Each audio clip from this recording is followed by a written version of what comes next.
নাদিয়ালে বিশেষভাবে সক্ষম মহিলাকে ধর্ষণের অভিযোগ উঠেছে এক ব্যক্তির বিরুদ্ধে। গতকাল রাত 12:15 নাগাদ এই ঘটনাটি ঘটে। নাদিয়াল থানায় অভিযোগ দায়ের হয়। আজ সকালে অভিযুক্তকে গ্রেপ্তার করে পুলিশ। অভিযোগ, মাঝরাতে বিশেষভাবে সক্ষম ওই মহিলাকে ধর্ষণ করে অভিযুক্ত। নাদিয়ালে ঘটেছে এই ঘটনা। বিশেষভাবে সক্ষম মহিলাকে ধর্ষণের অভিযোগ উঠেছে এক ব্যক্তির বিরুদ্ধে। গতকাল রাত 12:15 নাগাদ ঘটনাটি ঘটে। আজ সকালে অভিযুক্তকে গ্রেপ্তার করেছে পুলিশ। নাদিয়াল থানায় অভিযোগ দায়ের হয়। যে অভিযোগ উঠেছে যে মাঝরাতে বিশেষভাবে সক্ষম ওই মহিলাকে ধর্ষণ করে অভিযুক্ত। যার বিরুদ্ধে এই অভিযোগ, আজ সকালে তাকে পুলিশ গ্রেপ্তার করেছে। গতকাল মাঝরাতে ঘটে এই ঘটনা। পার্থপ্রতিম ঘোষ আমাদের প্রতিনিধি আরো বিস্তারিত আমাদের জানাবেন। পার্থপ্রতিম, কি ঘটেছে? দেখো, মাঝরাতে গতকাল এই ঘটনাটি ঘটে এবং ইতিমধ্যে নাদিয়াল থানার কাছে অভিযোগ দায়ের হয়েছে এবং সেই অভিযোগের পরিপ্রেক্ষিতে একজনকে পুলিশ গ্রেপ্তার করেছে। যে বিষয়ে অভিযোগ, যে গতকালকে নাদিয়াল এলাকাতে এক ব্যক্তির বিরুদ্ধে যেমনটা অভিযোগ, যে ধৃতের নাম যাই গ্রেপ্তার করা হয়েছে, তিনি হচ্ছেন নাদিয়াল এলাকারই বাসিন্দা মোহাম্মদ ইয়াসিন।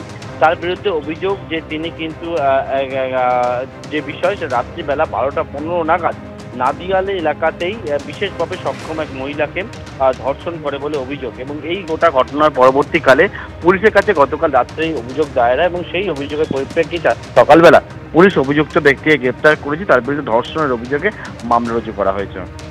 ধন্যবাদ পার্থপ্রতিম। অন্যদিকে ফের সিভিক ভলেন্টিয়ারের গুন্ডামি, আর এবার মালদায় টাকা না দেওয়ায় টোটো চালকের পা ভেঙে দেওয়ার অভিযোগ উঠল মালদার কালিয়াচকের এক সিভিক ভলেন্টিয়ারের বিরুদ্ধে। আক্রান্ত টোটো চালকের নাম সঞ্জয় সাহা। মালদার দুবড়ি মোড় থেকে গোপালগঞ্জ স্ট্যান্ডে যাত্রী নামিয়ে তিনি বাড়ি ফিরছিলেন।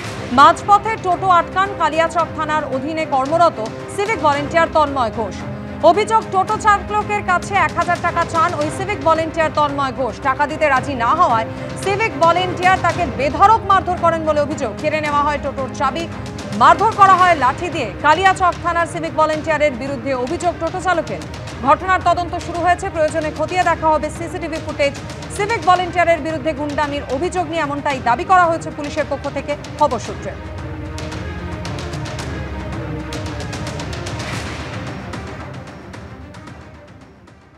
সিভিল পুলিশটা বললো যে তুই 1000 টাকা দে, তাহলে তুই চাবি পাবি। আমার কাছে টাকা নাই, আমি কি করে টাকা দিব? যখন টাকা নাই বলেছে তখন মারতে শুরু করে দেখ, লাঠি দিয়ে বেড়েছে, একচার হয়ে গেছে। সিভিক পুলিশ দাদাগিরি করে চাবিটা কিনে নেয়। চাবিটা কেনার পরে বাবাকে দায় বলছিল 1000 টাকা দাবি করেছিল বাবার কাছে। বাবার টাকা না দিয়ে সিভিক পুলিশ মেরেছে।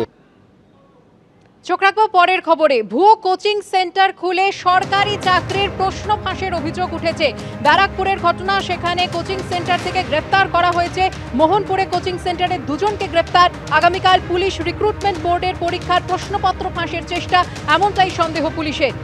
বিস্তারিত জানবো, কথা বলবো আমাদের প্রতিনিধি সমীরণ পালের সঙ্গে। সমীরণ, যেমন কয়েকদিন ধরে মোহনপুর থানার অন্তর্গত শিউলি গ্রাম পঞ্চায়েতের বিড়লা গেটের কাছে একটি বাড়িতে কয়েকশো ছাত্রছাত্রীকে এনে পুলিশ এবং সেনাবাহিনীতে চাকরির পরীক্ষা, তাতে নিশ্চিত সাফল্য, এই আশ্বাস দিয়ে এই কোচিং সেন্টার চলছিল।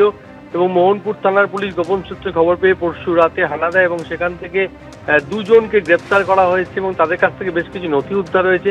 মনে করা হচ্ছে আগামীকাল যে পুলিশ রিক্রুটমেন্ট বোর্ডের যে SI এর যে পরীক্ষা রয়েছে চাকরি, তার প্রশ্নপত্র থাকতে পারে এবং সেই নথিপত্রের সঙ্গে যেটা দেখা গেছে সেখানে মডেল প্রশ্নপত্র রয়েছে। এবং যারা গ্রেপ্তার হয়েছে তাদের সহযোগীরা এর আগেও প্রশ্ন ফাঁস কাণ্ডে যুক্ত ছিল। পুলিশ মনে করছে যে রাজ্য জুড়ে এদের বড় ধরনের চক্র রয়েছে, যে পুলিশ এবং সেনাবাহিনীর পরীক্ষায় নিশ্চিত সাফল্য এনে দেবে বলে, এবং তাদের সঙ্গে আরও যারা যুক্ত তাদের হদিশ চালাচ্ছে মোহনপুর থানার পুলিশ। গতকাল 2 জনকে গ্রেপ্তার করে মোহনপুর থানার পুলিশ ব্যারাকপুর মহকুমা আদালতে পেশ করে এবং 14 দিনের জেল হেফাজতের নির্দেশ দিয়েছে বিচারক। ধন্যবাদ সমীরণ।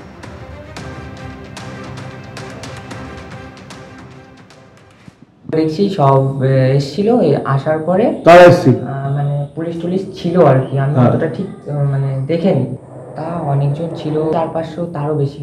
কি হতো এখানে জাস্ট পড়াশোনা হতো, এইটুকু আমার নলেজে আছে। আমি এখানে আজকে মানে রাত্রে শিফট হয়েছে এখানে। কি পরীক্ষা হতো এখানে? WBCS। কতদিন ধরে স্কুলটা রয়েছে? এই তো এখন চালু করেছে। কত ছেলেপেলে থাকতো এখানে? কেউ থাকতো না, সব বাইরে থেকে এনে এখানে পরীক্ষার প্রিপারেশন দিয়ে ছেড়ে দিত। এইসবই কাজ। পরীক্ষার প্রিপারেশন দিত। কে করেছিল স্কুলটা? এটা জানি না দাদা, এই বাড়ি খালি ছিল, যে কিনেছে সেই করেছে, খালি বাড়ি ছিল। ছেলেরা এসছে কাল পরশুতে, দুদিন আগেই এসছে। সব এসছে? কোনো ডকুমেন্ট নেই, কোনো কি যে কাজ করছে তার কোনো আইন হিসাবে ওটা। আর এবার চোখ রাখবো উত্তরবঙ্গের পরিস্থিতির দিকে। প্রাকৃতিক বিপর্যয়ের জেরে ব্যাপকভাবে ক্ষতিগ্রস্ত হয়েছে মিরিকে। প্রভাব পড়েছে সাধারণ মানুষের জীবনযাপনে। তবে শুধু জনজীবনই নয়, লোকসানের মুখে পড়েছে মিরিকের পর্যটন ব্যবসাও। আর এই আবহে কবে ঠিক হবে পরিস্থিতি, সেদিকেই তাকিয়ে পর্যটক থেকে ব্যবসায়ীরা। দার্জিলিংয়ের পাশাপাশি পর্যটকদের অত্যন্ত প্রিয় জায়গা মিরিক। তবে প্রকৃতির রুদ্ররূপে বদলে গিয়েছে ছবির মতো সুন্দর এই এলাকা, আর তার জেরে প্রভাব পড়েছে এখানকার জনজীবনে। তেমনি উৎসবের মধ্যে লোকসানের মুখে পড়েছে মিরিকের পর্যটন ব্যবসা। দুর্যোগ কেটে গেল, আপাতত পর্যটন শিল্প ব্যাপক ধাক্কা খেয়েছে। তার কারণ মিরিক থেকে দার্জিলিং, সেখানে যাদের টিকিট কাটা ছিল এই পুজোর মরশুমের পরে পরে বা কয়েকদিনের জন্য তারা এসে ঘুরতে আসবেন বলে ঠিক করেছিলেন, সেই জায়গাগুলোতে অনেকেই টিকিট ক্যান্সেল করেছেন, আসছেন না। আবার অনেকে আসছেন, কিন্তু যারা এখানকার ব্যবসায়ীরা হোটেল থেকে দোকান বা অন্যান্য সমস্ত কিছুতে যারা এই পর্যটনের উপরেই নির্ভর করেন, তারা কিন্তু তার প্রভাব বুঝতে পারছেন। বিভিন্ন জায়গা প্রায় ফাঁকা। উৎসবের এই মরশুমে অন্যান্য বছর এই সময় হোটেল পাওয়া যায় না মিরিকে, তবে এবার ছবিটা একেবারেই আলাদা। এই মুহূর্তে হাতে গোনা কয়েকজন পর্যটক রয়েছেন মিরিকে। তাঁদেরই একজন কলকাতার বাসিন্দা গোপাল সাহা। মিরিক তার বরাবরই পছন্দের এলাকা, কিন্তু এবার যে ছবি এখানে এসে দেখেছেন তা আগে কখনো দেখেননি। আমি হেভি রিস্ক নিয়ে এসেছি। 6 তারিখ আমি খবরে শুনেছিলাম যে মানে এখানে আসাটা মানে রেড জোন চলছে, তাও আমি রিস্ক নিয়ে এসেছি। এসে কি দেখলেন? যে পুরো ফাঁকা। পুরো ফাঁকা দেখছি, তবে লোকজন সেরকম নেই আগের মতো। আগেও তো এসেছিলাম, আগে সেরকম দেখছি লোক দেখতে পাচ্ছি না। হ্যাঁ, ফাঁকও তো অনেক কিছু ভেঙে গেছে। সাইডে গেছিলাম, জায়গাটার নাম ভুলে যাচ্ছি, ও পুরো ভেঙে গেছে একদম। হ্যাঁ, মানে সেখানে আমরা যেতে পারলাম না। পর্যটক কম আসায় চিন্তায় রয়েছেন ব্যবসায়ীরাও। যখন হয়েছিল দুর্যোগটা তখন থেকে আজ পর্যন্ত 3-4 দিন তো টুরিস্ট একদম শূন্য। তবে যারা থেকে গেছিল তারাও বেরিয়ে গেছে। নতুন করে খুব কম গুটি গুটি আনা শুরু হয়েছে।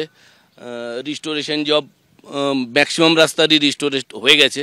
শুধু বাকি মেজর যেটা খারাপ হয়েছিল মিরিক ব্রিজ, দুধিয়া ব্রিজ পুরো একদম যুদ্ধকালীন তৎপরতাতেই শুরু হয়ে গেছে। 5-7 দিনের মধ্যে ওটা কমপ্লিট হয়ে গেলেই টুরিস্ট আমরা আশা করছি টুরিস্ট আগের মতনই পুরো আসবে। উত্তরবঙ্গের ভয়ঙ্কর দুর্যোগ জনজীবনের পাশাপাশি ক্ষতিগ্রস্ত করেছে বন্যপ্রাণীদেরও। একাধিক বন্যপ্রাণীর যেমন মৃত্যু হয়েছে, তেমনি দুর্যোগের সময় তোরসার জলে কোচবিহারের 2 নম্বর ব্লকে ভেসে চলে আসে এই গন্ডারটি। তারপর সেটি ঢুকে পড়ে মাথাভাঙা 2 নম্বর ব্লকে। শুক্রবার 2 জন বাসিন্দাকে আহতও করে সেটি।